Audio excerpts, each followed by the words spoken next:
আরো একবার আপনাদের সামনে চলে এলাম এবং গত এপিসোডে যেরকমটা বলেছিলাম মানে শেষে যে আমাদের আজকের বিষয় মোটামুটি আমরা সেই বিষয়টার উপরই কেন্দ্রীভূত থাকবে যে যেহেতু ফলতার উপনির্বাচন থেকে জাহাঙ্গীর সরে দাঁড়ালেন, এখন ভোট মূলত বিজেপি আর বামপন্থীদের মধ্যে হয়েছে। কোথায় দাঁড়িয়ে রয়েছে এই মুহূর্তে বামপন্থীরা, তাদের অবস্থানটা ঠিক কি আমাদের রাজ্যে এই মুহূর্তে, রাজনৈতিক অবস্থানটা কি, সে বিষয়ে আমরা আলোচনায় যাচ্ছি। আমাদের সঙ্গে আমাদের রাজনৈতিক বিশ্লেষক, নিউজ কোম্পানির এডিটর, সাংবাদিক অর্ক ভাদুরী রয়েছেন। অর্ক, যেমনটা বলেছিলাম, ফলতায় তো যেহেতু জাহাঙ্গীর চলে গেলেন, সরে দাঁড়ালেন, দেখা গেল যে মূলত আমরা যেটা দেখলাম যে ভোটটা এই বামপন্থীদের ভার্সেস বিজেপির মধ্যেই হলো। তো এবার তার ফলাফল কি আসবে না আসবে সেই আলোচনায় যাচ্ছি না, আমরা এইটুকু জানতে চাইছি যে বামপন্থীরা, যেহেতু তুমি এর আগের এপিসোডে উল্লেখ করলে যে তৃণমূল রাজনৈতিকভাবে এখন দেউলিয়া, তারা এখন কি করবে, কোথায় যাবে, তাদেরকে কোথাও দেখাও যাচ্ছে না, কি বোঝা যাচ্ছে না, মানে একটা অস্তিত্বের সংকটে ভুগছে।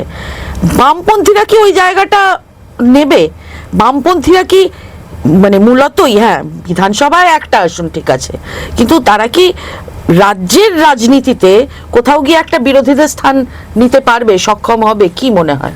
চৌঠা মের পর থেকে যদি আমরা মোটামুটি ভাবে হিসেব করি, আমরা প্রায় 2 সপ্তাহ পার করে ফেললাম। চৌঠা মের বিজেপির ক্ষমতায় আসা পশ্চিমবঙ্গের রাজনীতিতে, এটা আমরা আগেও কথা বলেছিলাম যে এটা একটা টেকটনিক শিফট, একদম মৌলিক পরিবর্তন একটা ঘটলো। এইবারে যদি আমরা একটু হিসেব করি, চৌঠা মে থেকে তার পরবর্তী যে 2 সপ্তাহে বিজেপি যা কিছু করেছে পশ্চিমবঙ্গে, তার মোদ্দা জিনিসটা হচ্ছে গরিব বিরোধিতা।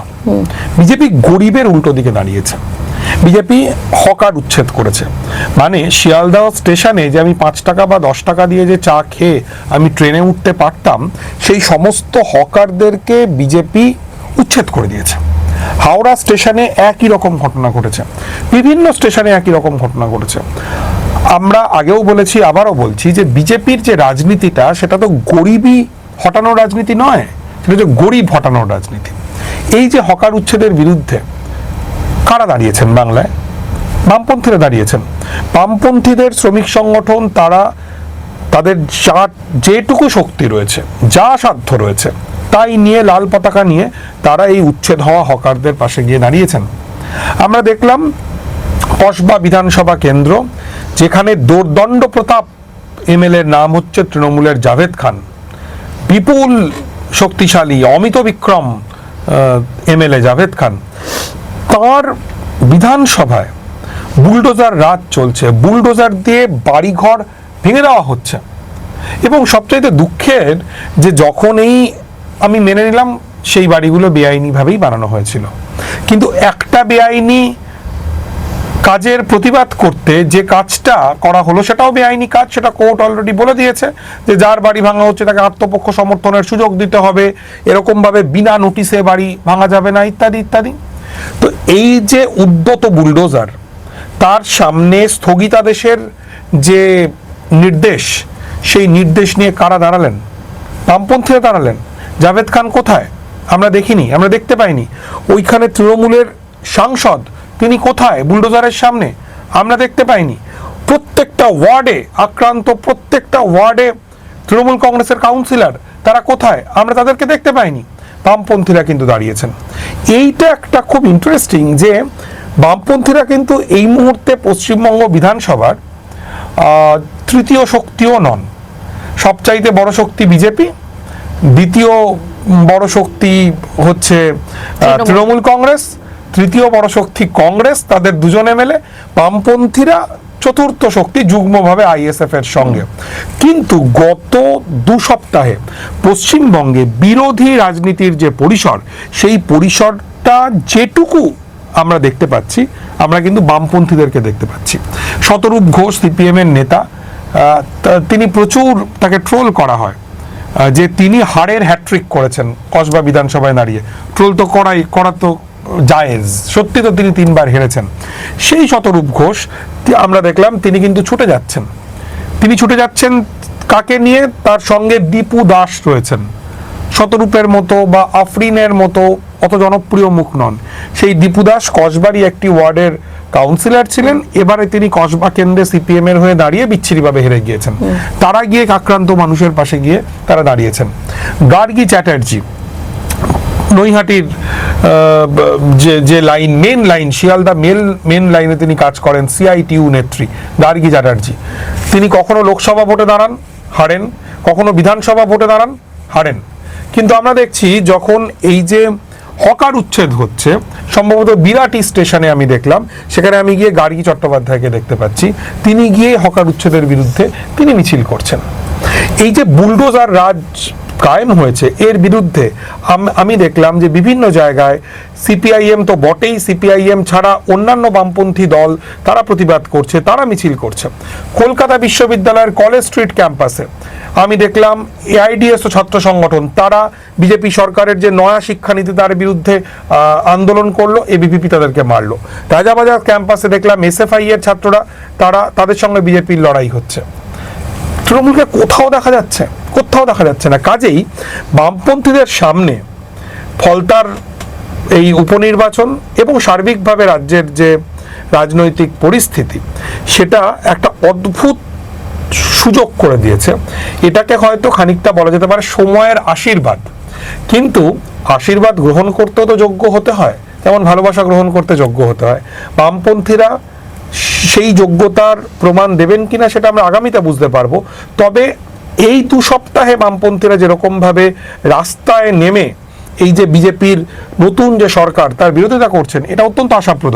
আরেকটা জায়গার কথা আমি মিস করে গেলাম বলতে, খেজুরি প্রচুর বাড়িতে অগ্নিসংযোগ করা হয়েছে, প্রচুর বাড়ি জ্বালিয়ে দেওয়া হয়েছে, হিন্দুদের বাড়ি। সেখানে কে ছুটে গেছে? তৃণমূল কংগ্রেসের কোনো নেতা যাননি, গেছেন সিপিআইএম এর নেতৃত্ব। কসবায় বিজেপির যে বিজয় মিছিল থেকে অভিযোগ যে একটি 21 বছরের ছেলে, সেও হিন্দু, তাকে ছুরি মেরে খুন করা হয়েছে, কে গেছেন সেইখানে? কে সেখানে ছুটে গেছেন? সিপিআইএম নেতৃত্ব। কাজেই সার্বিকভাবে গোটা রাজ্যেই যদি বিরোধী রাজনীতির পরিসরের কথা আমরা বলি, বিজেপি সরকার আসার পরে সেই বিরোধিতার রাজনীতিটা করছেন কিন্তু বামপন্থীরা। এটা একটা বামপন্থীদের জন্যও কিন্তু এটা একটা খুব ইন্টারেস্টিং একটা ঘটনা। কারণ ডোমকলে সিপিআইএম এর প্রার্থী তিনি জয়ী হয়েছেন, ঠিক কথা, কিন্তু সার্বিকভাবে বামপন্থীরা মোটেই ভালো ফল করেছেন এরকম নয়। এবং পরিচিত যে ছাত্র যুব মুখ প্রত্যেকেই খুব বাজেভাবে হেরে গিয়েছেন। কিন্তু দেখা যাচ্ছে যে নির্বাচনে পরাজিত হলেও বামপন্থীরা রাজপথে নিজেদেরকে নতুন করে আবিষ্কার করছেন।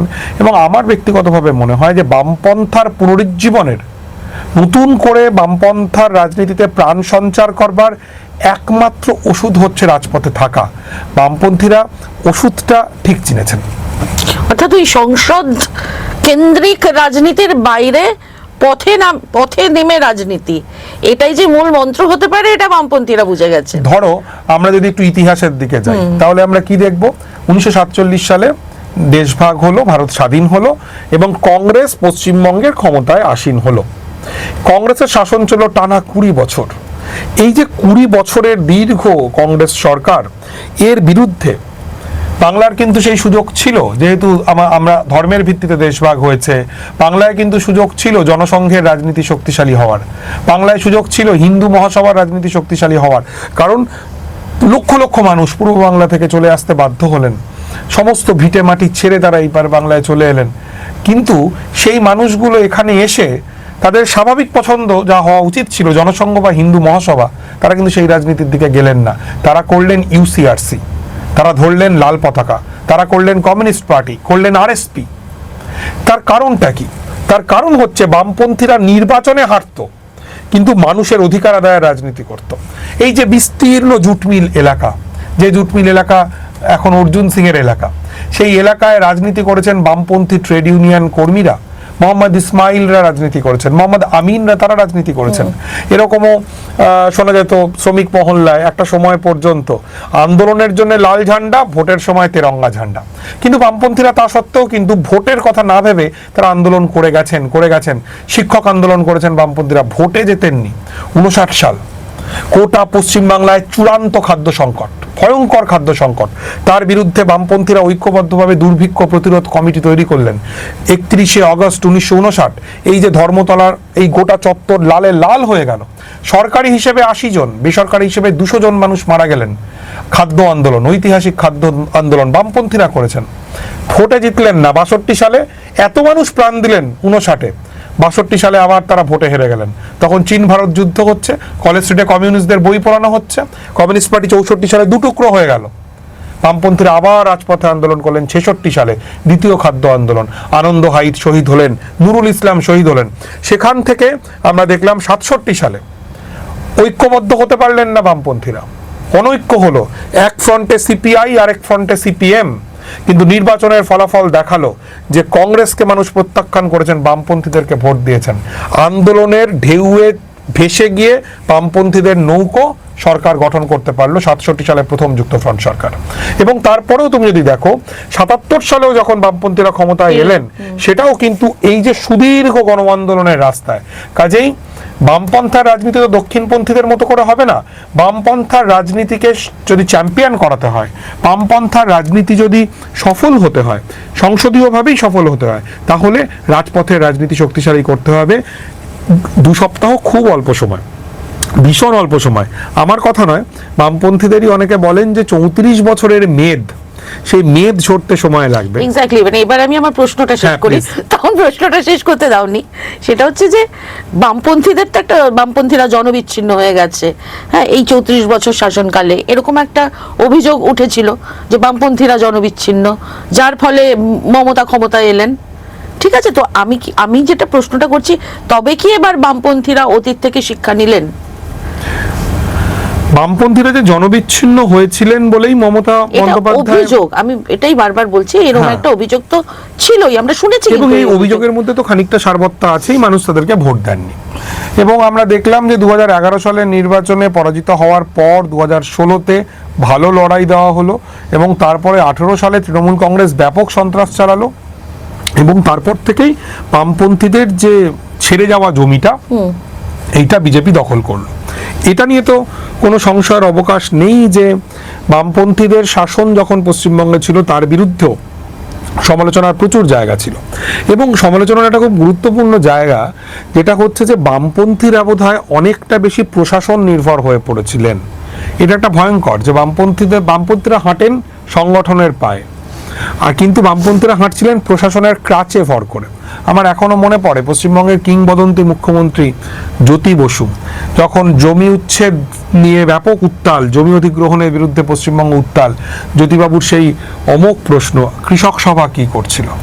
কাজেই এই যে অতীত, বামপন্থীদের প্রশাসন নির্ভরতার যে অতীত, সেই অতীতের অবসান ঘটেছে আজ 15 বছর হয়ে গেল।